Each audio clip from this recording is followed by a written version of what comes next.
বিবাহাদির ক্ষেত্রে গুরুত্বপূর্ণ একটা বিষয় হলো ছেলে এবং মেয়ে দেখা। কি ছেলে এবং মেয়ে দেখা একটা গুরুত্বপূর্ণ বিষয়। আমাদের সমাজের মধ্যে পদ্ধতিটা কি সেইটা বলবো, এরপরে আল্লাহর নবী কি বলেছেন সেইটা বলবো। কষ্ট হচ্ছে না তো? সেটা হলো আমাদের সমাজের মধ্যে প্রচলিত আছে ছেলে তার কিছু বন্ধু বান্ধব নিয়ে মেয়েটা দেখতে যাবে। এবার ছেলে বেশ কিছু দাতাল বন্ধুদেরকে নিয়ে যায় মেয়ে দেখতে, আর ওই মেয়েটাকে সামনে এনে চেয়ারে বসায় থয়। চেয়ারে বসায় রাখার পরে ওই বন্ধু সহ ওই ছেলে সহ আশপাশে ওর বন্ধুরা মিলে কি করে, ওর কাছে ওই মেয়ের কাছে বিভিন্ন রকমের প্রশ্ন করে, জিজ্ঞাসাবাদ করে। ভাবি একটু বলেন তো, আমি আপনার দেওর হব যদি হয় তাহলে এদিকে একটু বলেন তো এইটা, এরকমভাবে বলে। আমাদের সমাজে এরকম প্রচলন আছে কি আছে না? আওয়াজ করে বলেন আছে কি আছে না? এখন আপনারা একটা মাসালা বলবেন, একটা ফতুয়া দিবেন। এই ফতুয়া আমি দেবো না, আপনারা দিবেন। বেগানা নারী বেগানা পুরুষের সামনে এরকমভাবে দেখাশোনা জায়েজ আছে? সবাই কি বলেছেন? কি জায়েজ নাই? এ ব্যাপারে কারো কোনো দ্বিমত আছে? তাহলে ভালো করে লক্ষ্য করেন আল্লাহর নবী কি বলেন। ও দুনিয়ার মুসলমান, রহমাতুল লিল আলামিনের বর্ণিত পদ্ধতিটা হলো এমন, ছেলের মা এবং ছেলের বোনেরা ভাবিরা যারা আছে মহিলারা তারা যাবে ভিতরে। তারা এই ভিতরে যাওয়ার পরে একজন মহিলা আরেকজন মহিলার যতটুকু দেখতে পারে ততটুকু পর্যন্ত তারা দেখবে। মেয়ের সৌন্দর্য দেখবে, মেয়ের মাথার চুল দেখবে, তার হাত পা দেখবে, সব কিছু যা যা দেখা সম্ভব সেইগুলো দেখবে। আর পুরুষ যে আপনি আছেন, আপনি গিয়ে আভ্যন্তরীণ বহিরাগত অবস্থাটাকে আপনি দেখবেন।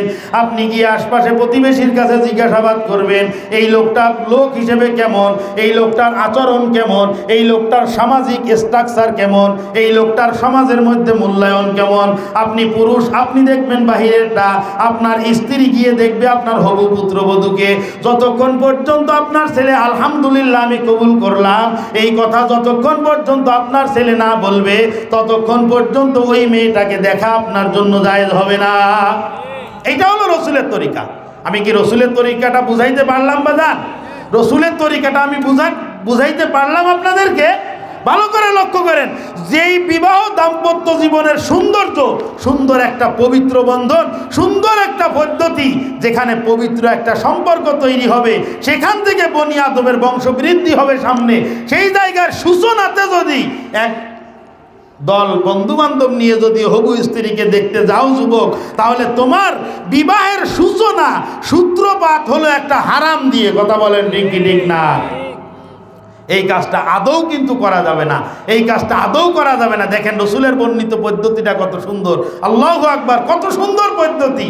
কয় যাবা, মহিলা যাবে, মহিলা গিয়ে মহিলারে দেখবে, আপনি দেখবেন বাহিরের বিষয়গুলা। এভাবে দেখার পরে সব কিছু দেখা দেখি কমপ্লিট।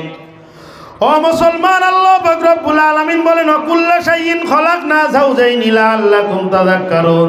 আমি আল্লাহ পাক রব্বুল আলামিন দুনিয়ার মধ্যে মানুষ সৃষ্টি করেছি নারী এবং পুরুষ দুই পদ্ধতিতে। যারা মোটামুটি কোরআনে হাকিম পড়তে পারেন বা জানেন তারা মনে পড়ে গেছে তাদের। আমি শুরুতে এই আয়াতটা তেলাওয়াত করেছিলাম, ওয়াকুল্লা শাইইন খলাকনা যাওজাইনি লাআল্লাকুম তাযাক্কারুন। আমি আল্লাহ পাক নারী এবং পুরুষে মানব জাতিকে বিভক্ত করে দিয়েছি লাআল্লাকুম তাযাক্কারুন, যাতে করে তোমরা নসিহত গ্রহণ করতে পারো। আল্লাহ পাক কি নসিহত গ্রহণ করব? আমি একজন পুরুষকে যেভাবে সৃষ্টি করেছি একজন নারীকে আমি আল্লাহ পাক সেভাবে সৃষ্টি করি নাই। একজন পুরুষকে আমি সৃষ্টি করেছি সে রাষ্ট্রপ্রধান হবে, একজন পুরুষকে আমি সৃষ্টি করেছি সে এমপি হবে, একজন পুরুষকে আমি আল্লাহ পাক রব্বুল আলামিন সৃষ্টি করেছি সে ইমাম হবে, একজন পুরুষকে আমি আল্লাহ পাক সৃষ্টি করেছি জুমার নামাজের ইমামতি করবে, একজন পুরুষকে আমি আল্লাহ পাক রব্বুল আলামিন সৃষ্টি করেছি সে হাল চালাবে, একজন পুরুষকে আমি আল্লাহ পাক সৃষ্টি করেছি যে বাস চালাবে। আমি একজন নারীকে সৃষ্টি করেছি কি কারণে? আমি আল্লাহ পাক রব্বুল আলামিন একজন নারীকে সৃষ্টি করেছি ঝিনুকের মধ্যে থাকা মুক্তার মতো করে। ঝিনুকের মধ্যে মুক্তাটা যেমন ভাবে থাকে একজন পুরুষের অধীনে একজন নারীও ঠিক সেই রকম ভাবে থাকবে। ও মুসলমান, ঝিনুকের মধ্যে মুক্তা যতক্ষণ পর্যন্ত থাকে ততক্ষণ পর্যন্ত ওই মুক্তার উপরে কোনো রকম কোনো আঘাত আসতে পারে না। যখনই ঝিনুকের থেকে মুক্তাটা বের হয়ে যায় তখনই ওইটা স্বর্ণকারের হাতুড়ির নিচে পিটাপিটি খায়। কথা বলেন ঠিক কি ঠিক না? আমাদের নারীবাদী সমাজ মহিলাদেরকে, নারী এবং পুরুষদেরকে সমান অধিকারের নামে রাস্তায় বের করে দেয়। সমান অধিকারের নামে রাস্তায় বের করে দিয়ে নারী নারীর অধিকারের নামে স্লোগান দেওয়ায় এর দ্বারাই উদ্দেশ্য লয় নারীর ইজ্জতটা, নারীর জীবনটাকে পুলিশের হাতে ন্যস্ত করা, এই নারীর জীবন এবং ইজ্জতটাকে বাসের তলে বিলিয়ে দেওয়া, এই নারীর জীবন এবং ইজ্জতটাকে পরপুরুষের হাতে বিলিয়ে দেওয়া। কথা বলেন ঠিক কি ঠিক না? ইসলাম নারীকে দিয়েছে অগ্রাধিকার, আর এই কপাল পোড়ার নির্বোধ সমাজ এদেরকে দিতে চায় সমান অধিকার। এটা কি বুদ্ধিমত্তা না নির্বুদ্ধিতা? জোরে কর। নির্বুদ্ধিতা। যেখানে আল্লাহ পাক দিছে অগ্রাধিকার, দেখতে আসবে মেয়ের পক্ষ থেকে আগে, এটা হলো সিস্টেম। মেয়ের পক্ষ থেকে দেখতে আসবে আগে, ছেলেকে দেখবে, ছেলের বাড়ি সব কিছু দেখবে, দেখার পরে তাদের যদি মন লাগে তাহলে তারা বলে যাবে যে তোমরা অমুক দিন যাও আমাদের মেয়ে দেখতে। এটা একটু উল্টা উল্টা লাগতেছে না? তা রাস্তার দিক দেখতেছেন কেন তাইলে? এটা কি একটু উল্টা উল্টা লাগতেছে নাকি? হুজুর এতদিন পর্যন্ত দেখলাম ছেলেরা মেয়ে দেখতে যায়, আর আপনি বলতেছেন যে মেয়েরা ছেলে দেখতে আসবে। জি, এটাই কারেক্ট। আগে মেয়েরা দেখতে আসবে ছেলেকে, কারণ ছেলের থেকে মেয়ের সমান অধিকার না অগ্রাধিকার? কথা কয় না। সমান অধিকার না অগ্রাধিকার? আল্লাহ এবং তার রসুলের দৃষ্টিতে ছেলে এবং মেয়ের মধ্যে অধিকার বেশি কার? ছেলের না, ভুল হয়ে গেছে। আল্লাহ এবং রসুলের দৃষ্টিকোণ থেকে ছেলে মেয়ের মধ্যে মহিলাদের অধিকার বেশি, পুরুষের অধিকার কম। আমি যদি এই অধিকারের বর্ণনা দিতে যাই অনেক লম্বা হয়ে যাবে বাজান, আমি ওদিকে যেতে চাচ্ছি না, সময় সংক্ষেপ হয়ে আসছে। রাগ করতেছেন না তো? দরকার আছে কথাগুলার? কথা কন দরকার আছে? আর কতক্ষণ বলবেন দরকারি কথা, তাই বলতেছেন নাকি? খেয়াল করেন, মেয়েরা দেখতে আসবে ছেলেদেরকে, মানে মেয়েরা মানে মহিলারা আসবে না, ওই মেয়ের বাবা, বড় ভাই এরা আসবে, আসে খোঁজ খবর নিয়ে যাবে, এদেরকে সব কিছু পছন্দ হয়ে যাবে। যাওয়ার পরে এবার ছেলেরা যাবে, পুরুষ এবং মহিলা যাবে, পুরুষ গিয়ে বাহিরেরটা দেখবে, মহিলারা গিয়ে ভিতরটা দেখবে। সব কিছু দেখা দেখি কমপ্লিট হয়ে যাওয়ার পরে এই দুই ফ্যামিলি, দুই গ্রুপ, যখন দুই মুরব্বীরা যখন একমত হয়ে যাবে যে ছেলে এবং মেয়ে যদি হ্যাঁ বলে, তাহলে আর কোনো রিজন থাকবে না, আর কোনো কারণ থাকবে না, ইনশাল্লাহ আগ্ধ হয়ে যাবে। এই রকম পর্যায়ে যখন যাবে, তখন শুধুমাত্র কেবলমাত্র অনলি ওয়ান ছেলে যাবে একাকী মেয়ের সঙ্গে দেখা করতে। সে দেখতে পারবে মেয়ের বাপ মেয়েকে যতটুকু দেখতে পারে অতটুকু, এই চেহারাটুকু, এই দুই হাতের কবজি আর এই দুই পায়ের কবজি থেকে নিচে এতটুকু ওই ছেলেটা দেখবে। কারণ এই মেয়ের চুল লম্বা কি লম্বা না, চুল পাকা না কাঁচা, এই মেয়ে বেকায় হাঁটে না সোজা করে হাঁটে, এটা দেখা হয়ে গেছে কিনা? কথা যদি বুঝে থাকেন তাহলে বলতে পারবেন দেখা হয়ে গেছে না? দেখা হয়ে গেছে। ছেলেটা গিয়ে দেখবে শুধু ফেস দেখার পরে ছেলে যদি আলহামদুলিল্লাহ বলে, ব্যাস কমপ্লিট, আর কোনো কথা নাই। এখানে মেয়ে এবং ছেলে আপত্তি করার অধিকার দুজন সমানভাবে সংরক্ষণ করে। মেয়েও বলতে পারে যে আমার পছন্দ হয় নাই, ছেলেও বলতে পারবে আমার পছন্দ হয় নাই, দুজনের এই অধিকার আছে। যখন যদি আল্লাহ না করুক এরকম যদি বলে ফেলে, তাহলে ওইখানে আলোচনা স্থগিত হয়ে যাবে। আর যদি না বলে, আলহামদুলিল্লাহ বলে, তাহলে আলোচনা সামনের দিকে অগ্রসর হবে। আমাদের এই আলোচনা কি সামনে যাবে? হ্যাঁ, খেয়াল করেন। এরপরে বাজান কি হলো? বিবাহ সাথী যখন কথাবার্তা কমপ্লিট হয়ে যাওয়ার পরে কিছু সংখ্যক মানুষ আছে সমাজের মধ্যে যারা গরু পুষে বিক্রি করে, আসে না এরকম? কথা কন। অনেক আশা করে একটা অনেক বড় মাপের গরু পুষেছে, অনেক মেহনত পরিশ্রম তার পিছনে করে, মেহনত পরিশ্রম করতে করতে ওই গরুটাকে, ওই উদ্দেশ্য হলো সামনের কুরবানিতে বিক্রি করবে। কি কর? অনেকে মনে হয় আমার আগে চলতেছে বাজে, অনেকে বাজে আমার আগে চলতেছে, চেহারা দেখে আমি বুঝতেছি। হ্যাঁ, ঠিক, আপনি যেটা বুঝেছেন ওইটাই আমি বলতে চাচ্ছি।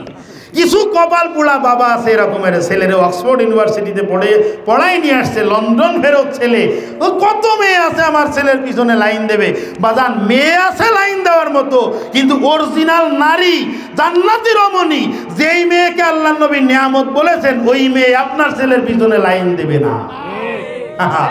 আপনার মেয়ে ছেলের পিছনে লাইন দেবে ওই জন্য সুবা না কি একটা, কি সুবা, ওই যে সুবা মারে ক্যান্সারে হাসপাতালে ভর্তি করে দিয়ে ও চলে গেছে আরেকজনের হাত ধরে, হাসতে হাসতে।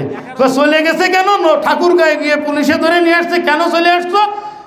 বাসায় থাকতে ভালো লাগে না, বাসায় ভালো লাগে না, তাই চলে আসছে। আর আমাদের দেশের আইনটাও কত সুন্দর, 18 বছরের আগে প্রেম করা যাবে, কিন্তু 18 বছরের আগে মেয়েকে বিবাহ দেওয়া যাবে না। তখন আইনটাও কত চমৎকার। তাহলে আইন এইভাবে করা উচিত ছিল, যদি 18 বছরের আগে বিবাহ দেওয়া না যায় মেয়েকে, তাহলে ওই মেয়েকে 18 বছরের আগে কোনো পার্কে যদি দেখে, কোনো অন্য পুরুষের সঙ্গে যদি দেখে, তাহলে ওইখান থেকে কট করে তাদেরকে জেলে নিয়ে যেতে হবে। এই আইনটা এটা থাকা দরকার ছিল না? তাহলে আপনি অবৈধতার দিকে মানুষকে প্রমোট করতেছেন। কথা বলেন ঠিক কি ঠিক না? সুন্দর পবিত্র সম্পর্ক আপনার পছন্দ না। কিছু কিছু প্রাণী আছে যারা ভালো খাবার খাইতে পছন্দ করে না, কথা আছে না? তা আমাদের দিমাগ, মস্তিষ্ক, মানসিকতা ওই রকম হয়ে গেছে যে ভালো জিনিস আমাদের পছন্দ না, আমাদের পছন্দ ওই যে কথা বলতেছিলাম। ওই বাবা ওত পেতে পড়েছে, ফান পেতে পড়ে আছে।